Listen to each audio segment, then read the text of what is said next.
अगर किसी व्यक्ति का पेट ठीक नहीं है तो समझिए वो व्यक्ति हमेशा ही बीमार रहेगा।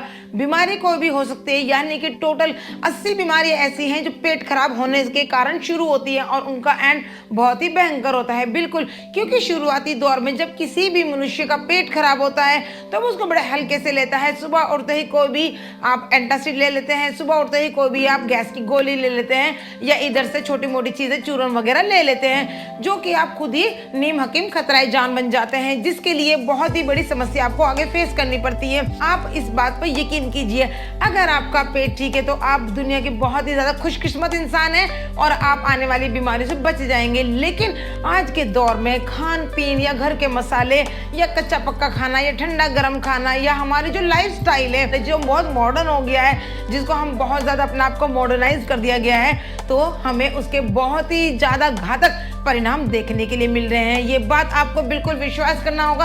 आपके घर में 4 मेंबर हैं या आपके घर में 6 मेंबर हैं, आप जानते हैं कि सभी परेशान रहते हैं, चाहे छोटा बच्चा है या कोई बड़ा ओल्ड पर्सन है। हमेशा कहीं ना कहीं किसी को सुबह हेडेक है, किसी को ज्वाइंट पेन है, किसी को बैक पेन है। तो आपने कभी जानने की कोशिश की आखिर ये रीजन क्या है? जब आप जाते हैं गहराई तक बिल्कुल तो आपको लगेगा कि वाकई पेट में रोग होने के कारण ये चीजों की शुरुआत होती है। बहुत सारे पेशेंट, बहुत सारे लोग आज के टाइम में IBS से ग्रस्त हो चुके हैं, इंट्रा बाउल सिंड्रोम, जिसमें आप कुछ भी खाते हैं पेट में गड़गड़ाहट होती है और आपको लूज मोशन जाना पड़ता है। कितनी बार आपको गड़गड़ाहट नहीं होती है लेकिन आपने कुछ भी खाया तो वॉशरूम की तरफ भागे? आखिर क्यों ऐसा क्यों हो रहा है कि खाते ही वॉशरूम भागना पड़ रहा है? बिल्कुल, क्योंकि आपका जो पेट है, आपकी जो इंटेस्टाइन है, वो बहुत कमजोर हो चुके हैं। वो आपके खाने को पचा नहीं पा रहे हैं, आपकी मशीन बिल्कुल कमजोर हो चुकी है।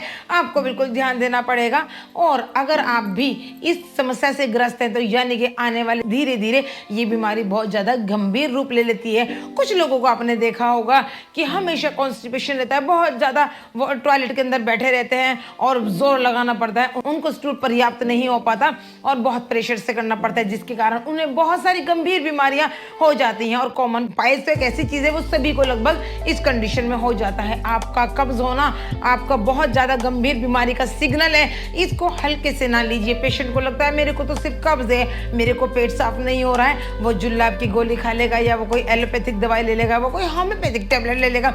उसको ये नहीं पता ऐसी चीजें लेने से उसकी इंटेस्टाइन में ड्राइनेस हो रही है और ये आगे गंभीर परिणाम उसको देखने पड़ेंगे। इसलिए अगर आपको कॉन्स्टिपेशन रहता है तो अपनी डाइट ठीक कीजिए, पपीता और कच्ची सब्जियां और सैलेड को यूज कीजिए। ऐसा नहीं कि आज ही आपने पपीता खाया, कल आपने कच्ची सब्जियां खाई, 2 दिन बाद आपको स्टूल नहीं हुआ तो चलो जी फॉर्मूला 0। ऐसा नहीं है। एवरी डे आपको ये सारी चीजें करनी है। अपने लाइफस्टाइल में इन चीजों को ऐड कीजिए। गर्म पानी पीना शुरू कीजिए। सुबह उठकर 8 बजे से पहले कुछ ना खाइए गर्म पानी के अलावा। दिन में एक बार पपीते को जरूर लीजिए, जो भी आपको टाइम कंफर्ट लगे। मैं कोई एक पर्याप्त टाइम नहीं बताऊंगी क्योंकि हर किसी का एक शेड्यूल है, हर किसी का जॉब स्टाइल है, हर किसी का एक अलग स्टेटस से काम करने का। तो हो सकता है मैं जो टाइम बताऊं वो टाइम आपके पास ना हो। पपीता आप किसी भी टाइम खाइए लेकिन जरूर खाइए। इसी तरीके से कच्ची सब्जियां जितनी भी हो सकती है प्लीज अपनी डाइट में लीजिए। सैलेड को लीजिए, खाने के साथ पानी बिल्कुल ना लीजिए। इस चीज को आपको ध्यान रखना पड़ेगा। अगर आपको इस गंभीर बीमारी से बचना है यानी कि कब्ज से छुटकारा पाना है तो खाने के साथ पानी को बिल्कुल हटा दीजिए।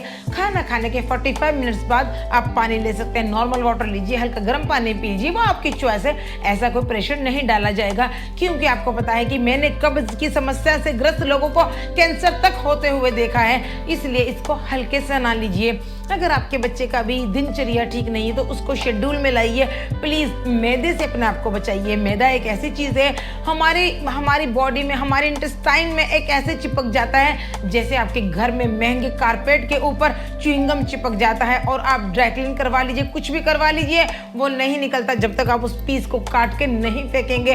जब एक इतने बड़े आपको फ्लोर मैट का दर्द होता है जिसके ऊपर च्युइंगम चिपक गया है और आपकी निगाह रहती है कि कोई भी गेस्ट या आपका बच्चा उसके ऊपर च्युइंगम डाल के पैर से ना रगड़ दे, तो अपनी बॉडी का आपको बिल्कुल भी ध्यान नहीं है। जो आपकी बॉडी इतनी अनमोल है जिसका कोई मोल नहीं है। एक एक बॉडी का पार्ट हमारा अरबों रुपए का है और अरबों रुपए तो छोड़िए उसके बाद भी नहीं मिल पाता।